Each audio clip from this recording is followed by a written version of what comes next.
Do you remember ever getting involved in any of the desegregation, like protest, civil rights movement, any of that?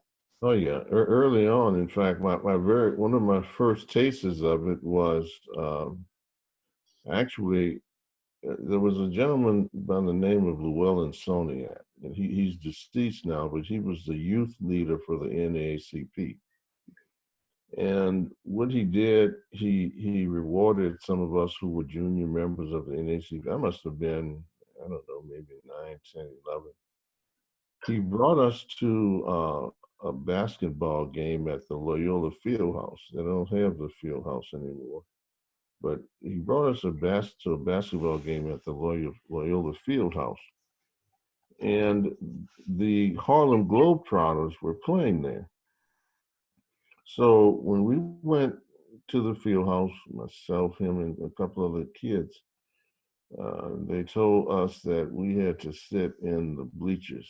So Mr. Stoney had said, no, we're going to sit where everybody else is sitting. So they said, no, y'all not. So we didn't get to go to the game. And I was really pissed because I wanted to see the Harlem Globetrotters. Yeah. But it was a very valuable lesson in discrimination and in protest. And later on, I grew and understood why Mr. Soniak made that decision.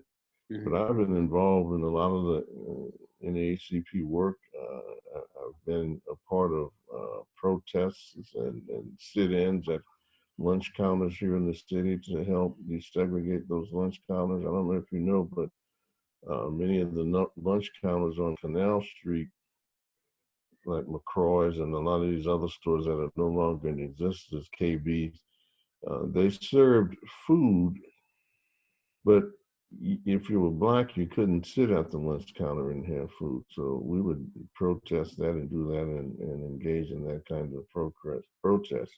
And did things like that throughout my life. And as an adult, I attended the Million Man's March, the first one, and came back to the city and was involved in a lot of activities that help to uplift African Americans, especially African American youth. Hmm. And you continue to be. Oh yeah, absolutely, to this very day.